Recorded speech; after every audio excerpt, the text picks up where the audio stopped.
had a really bad four-wheeling accident where we were going mudding and I was riding behind somebody and she hit the mud and then the four-wheeler just flipped.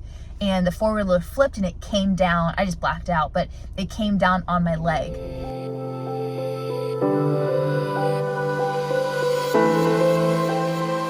Real quick, before you keep watching, my name is Kelsey Ledson and I am training to run 100 miles this upcoming December to step out of my comfort zone and push my limits.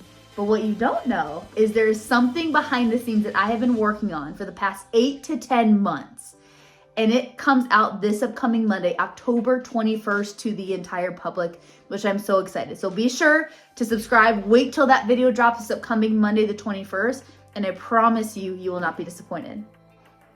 So I'm on my way to Affiliate Physical Therapy to have the main man, Pat, that works with a lot of runners, take a look at my foot, see what's going on. 6 months ago, I was doing a Go Ruck event. And what a Go Ruck event is it's heavy weight. Like I had about, I think 50 to 60 pounds on my back, like in my rucksack. And then also you have these sandbags and you're shuffling these sandbags and you're rucking for hours on end. And I started in some running shoes and I just did not like the running shoes that I was in. So I switched to my Nobles, which, hold on, let me show you what I was in. Hold on here. Okay. So I was in these bad boys, which I love training in them, okay? Love strength training, love it. These are my favorite. But to do a 5+ hour heavy ruck with, these have no support. Like this is just flat, literally just flat. To do a heavy ruck in those where you're, you know, putting sandbags on and you're rucking and you're doing like that was just not great. And so the day after that ruck, I woke up and like the point at my heel, oh my, it hurt so bad. Like I couldn't even put any pressure on my foot that next day. And this was about 6 months ago. And so I'm my worst patient or client. So I'm like, oh, it'll get better. Like it'll be fine, it'll get better. And it doesn't hurt when I strength train, doesn't hurt when I do a lot. But when I started running more, it wouldn't hurt when I ran, but it would kill the next day after. So like I would wake up, even put any pressure on it. Like I would have to stretch my toes and stretch my foot and then like shuffle. I call it like my carpet shuffle. I would do my carpet shuffle where I'm just sliding my feet on my carpet because I couldn't like translate. I couldn't put any pressure on it. And after I kind of got moving a little bit, it would be better. But like even if I were to touch it right now, like incredibly painful. So as my mileage was increasing and I was getting like 16, I ran with one of my girls when I did a 14 mile on that Friday, and then I ran with 15 miles with her that next day.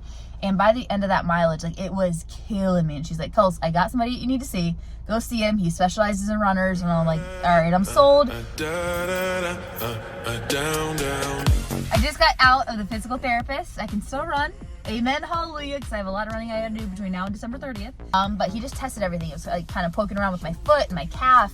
And he tested my strength on my big toe and my toes on my right and my left side, and then my calf strength, and like everything kind of checked out. Like he's like, you're pretty strong for, you know, your feet muscles. And I train without shoes a lot, which is incredibly important in my opinion. You need really strong feet because that's the first thing that is in contact with the ground, and everything up the chain matters from that. But what we figured out, and I knew that this was going to be a factor with it, is when my freshman year of high school, I had a really bad four-wheeling accident where we were going mudding and I was riding behind somebody and she hit the mud and then the four-wheeler just flipped. And the four-wheeler flipped and it came down. I just blacked out, but it came down on my leg. Sitting there, and I kind of like came back to consciousness. And I just remember sitting there and like feeling fine. Like I felt no pain. I felt like everything's fine. I saw the smashed in four-wheeler over here. I saw my friend over here, and I was just laying in a bunch of mud. And so I tried to get up and I couldn't get up. And then I looked down and I saw this pool of blood, like so much blood on my leg.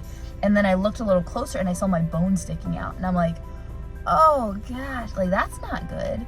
And so she runs to go get her mom because we're about 1.5 miles, 2 miles out from her house. She runs to get her mom. I'm just sitting there in this field, this cornfield basically, that's full of mud, and I'm just sitting there holding my leg. And her mom came in the big SUV and they pulled me into the car, which was the most excruciating pain.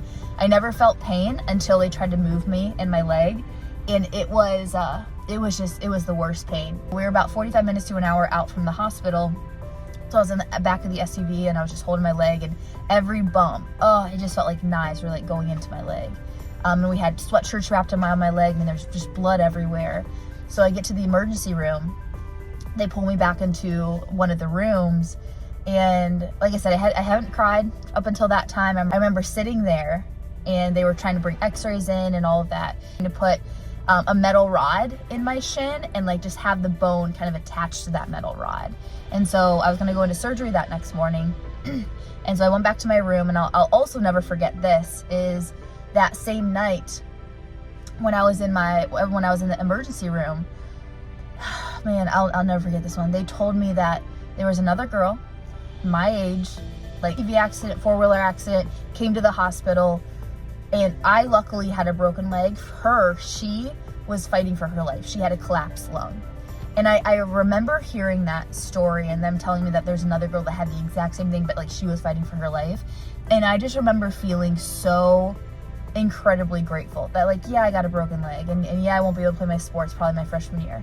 But I could be fighting for my life right now. And I think that's what spurs a lot of the way that I think and operate, is like your life, you never know. You never know when your life can be taken from you in an instant.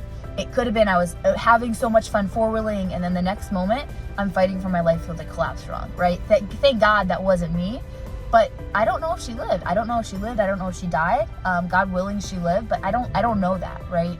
And so that has always been such a big part of my life, is thinking that like that could have been me. And thank God it's not, so I got to live my life to the fullest capacity that I can.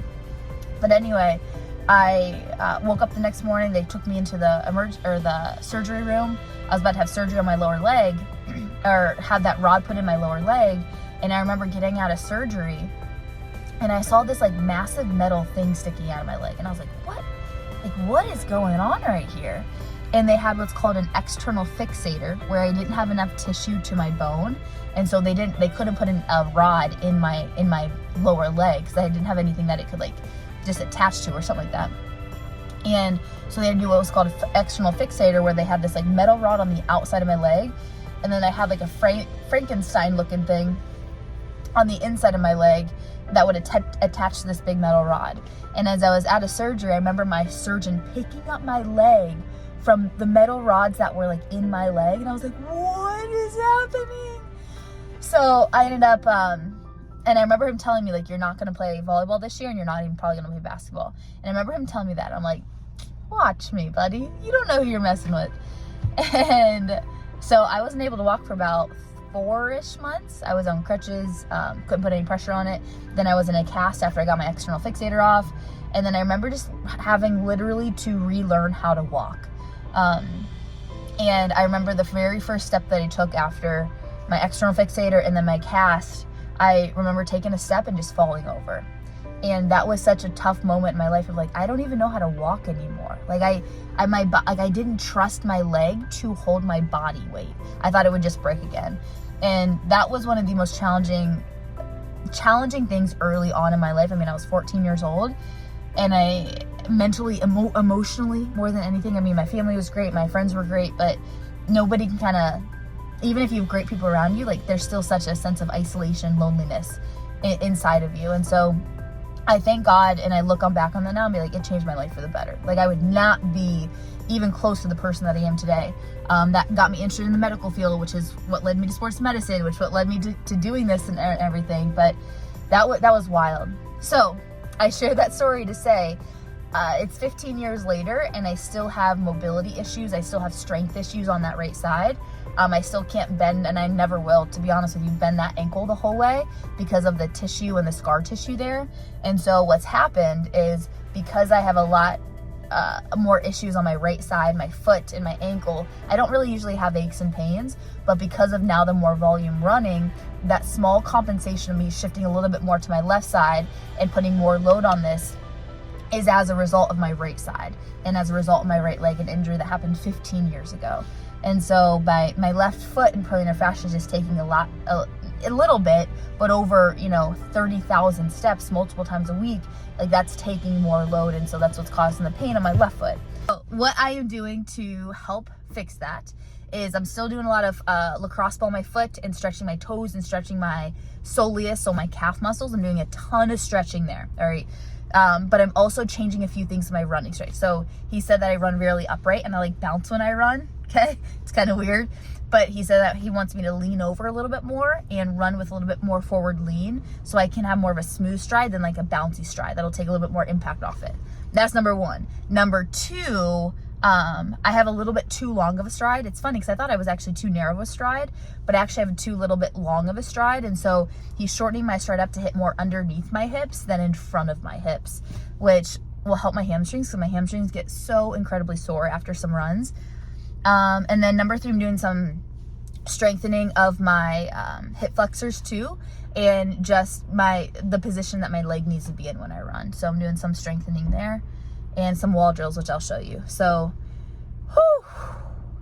whenever you set big goals, you're gonna have little bumps in the road, you're gonna have some challenges, but you just gotta keep working through them. And so we're gonna get on this rehab. I'm gonna take it incredibly serious, and we're gonna get this left foot better. I'm dang determined.